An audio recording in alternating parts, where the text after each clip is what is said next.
Hola chicos, ¿cómo están? Espero que todos se encuentren muy bien, muy felices, muy contentos. Yo también estoy muy feliz, muy contenta de poder compartir con ustedes otra clase más, de poder compartir mis conocimientos con ustedes. Vamos a compartir pantalla, pero antes no me olvido de decirles que tenemos tarea que estará habilitada en la plataforma, que deben revisar estas tareas y para poder hacer toda la tarea de la manera correcta tienen que ver toda la clase. Ahora sí, vamos a comenzar con este tema que me parece un tema muy, muy interesante, muy bonito, que es el siglo XIX, la prosa, Juan Montalvo y Miguel Río Frío. ¿A qué se refiere con esto? Ok, vamos a sumergirnos un poquitito más en el tema. Tanto Juan Montalvo como Miguel Río Frío son representantes de la prosa del siglo XIX. El pensamiento de Juan Montalvo llegó a transcender tanto que llegó a ser mirado por escritores de talla de Miguel de Unamuno y Jorge Luis Borges. Con su novela La Enmanecida, Miguel Río Frío recoge lo mejor del romanticismo europeo, ambientado a un contexto ecuatoriano. Hablemos de quién fue Juan Montalvo. Él es un gran escritor ecuatoriano. Él era del siglo XIX y uno de los más grandes de toda la historia literaria de nuestro país. Su talento está expresado en un exquisito dominio del lenguaje y profundidad. Es un sólido pensamiento liberal, un progresista de su tiempo, nacido en Ambato en 1832. Fue un ensayista político, profílico, inundó el país y la época con sus ideas liberales. Sus obras fueron Los Siete Tratados, La Dictadura Perpetua, El Cosmopolitas, Las Catalinarias, El Espectador, El Regenerador, Geometría Moral, Mercurial Eclesiasta, y su dominio de la lengua llegó a tal grado que se atrevió a intentar hacer una constitución de la obra castellana Don Quijote de la Mancha. A este gran acometido literario lo llamó capítulos que se le olvidaron a Cervantes. Hablemos un poquito de las Catalinarias. Ignacio Ventimilla no ha sido ni será jamás tirano. La mengua de su cerebro es tal que no va a gran techo de él a un bruto. Su corazón no late, se vuelca en un montón de cientos de pasiones. Sus pasiones son bajas. Las insanas, el primero soberbia, el segundo avaricia, el tercero lujuria. El cuarto irá en el quinto, que será gula. El sexto envidia, el séptimo pereza. Esa es el caparazón de esa carne que se llama Ignacio Benquín. De esto se trata las Catilinarias. Ahora vamos a hablar de Miguel Río Frío. Nació en la provincia de Loja en 1819. Estudió en el Colegio de San Fernando en Quito y fue compañero de Gabriel García Márquez, que también fue uno de los importantes escritores y poetas de ese tiempo. Empezó su carrera de leyes, pero su inclinación fue mayor a la literatura. Fue un fundador de un periódico y La Razón y la Alianza. Murió en 1881, cuando solo tenía 59 años de edad. Ocupó un lugar especial en nuestro país porque escribió la novela Empacípida, considerada como la primera novela de nuestra literatura, por los movimientos literarios de de la época que vimos eh, en el primer poema, en el primer texto. Pero su novela tiene elementos románticos, costumbristas y ya anticipa algunas características que tiempo después se desarrollarán con amplitud en la novela realista. Hablemos un poco de la emancipada, que es Rosaura, y va a sufrir las expiaciones de ultratumba.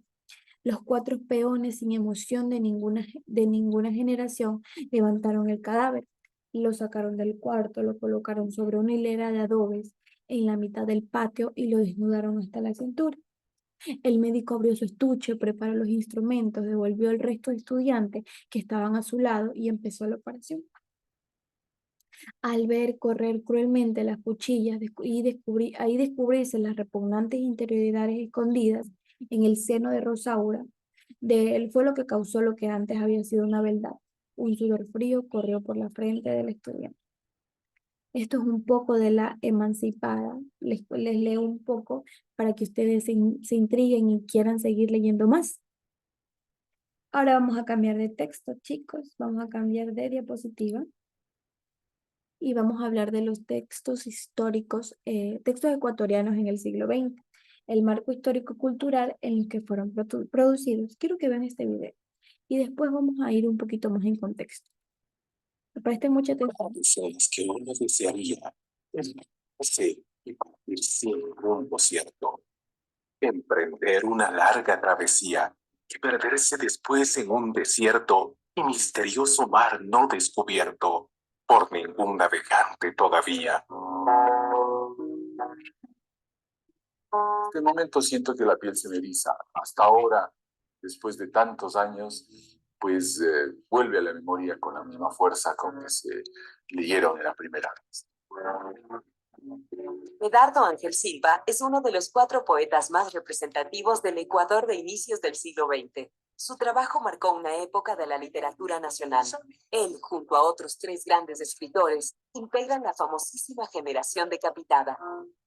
Berto Fierro, Ernesto Noboa y Camaño, Arturo Borja, con toda justicia, Raúl Andrade los calificó de decapitados, porque era una poesía de seres sin porvenir, de seres sin futuro, de seres sin utopía ni sueños. Un romanticismo renacido, revivido, vamos, en su vertiente más dolorosa. Fue un grupo de poetas que evadieron mucho la realidad, que estuvieron dentro de un desencanto amargo, escritores con una obra magnífica dentro de la poesía, de los cánones de la poesía, con muchos tonos alrededor de lo que se estaba haciendo en el modernismo en Francia, es decir, Baudelaire, Rimbaud, Mallarmé.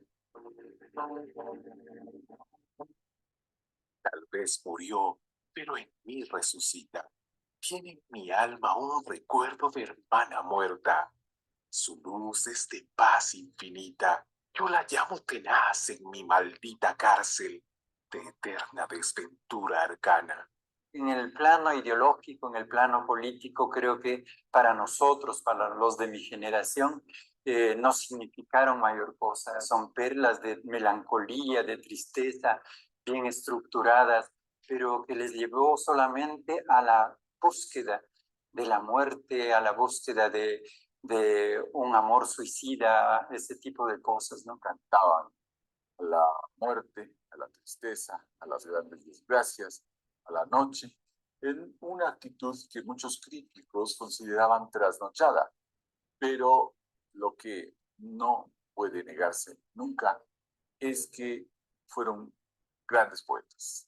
Su trabajo es muestra viva de una inigualable delicadeza y perfección literaria, dejando ver claramente la influencia de grandes escritores franceses como Saint-Mand, Verlaine y Baudelaire. Amo todo lo inerte, amo todo lo extraño, exótico, morboso, normal. Tan solo calmar pueden mis nervios de neurótico, la ampolla de morfina y los frascos de veneno. Poesía evasionista, poesía trágica, poesía, usted si quiere, reaccionaria. Entonces la calificaban, pero poesía al fin. Trascendieron simplemente esa condición de poetas malditos, trasnochados, reaccionarios, hicieron una gran poesía.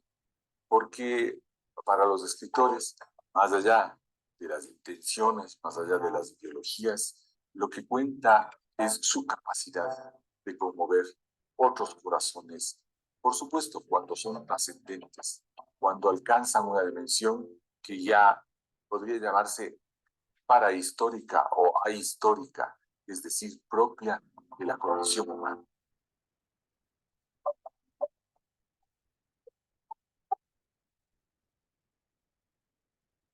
Muy interesante video, muy profundo. Y si estuvieron atentos, escucharon a la generación decapitada. Se le dio nombre a un conjunto de poetas al finales del siglo XIX y a principios del siglo XX que murieron muy jóvenes. Ellos fueron Medardo Ángel Silva, Arturo Borja, Ernesto Noboa y Camaño. Humberto Fierro. También, la obra poética de estos autores se caracterizaba por una notable influencia del modernismo, de Rubén Darío, más aún de las raíces mismas de ese movimiento, el simbolismo y el parnasismo francés. Estos tres movimientos acabaron de mencionarse empleando simbolismos para que transcurrían nuevos significados a los lectores. Algunos de ellos, como Arturo Borja, viajaron a Europa y tuvieron contacto cercano con la obra de estos poetas franceses, que estuvieron revolucionando a la poesía en esa época.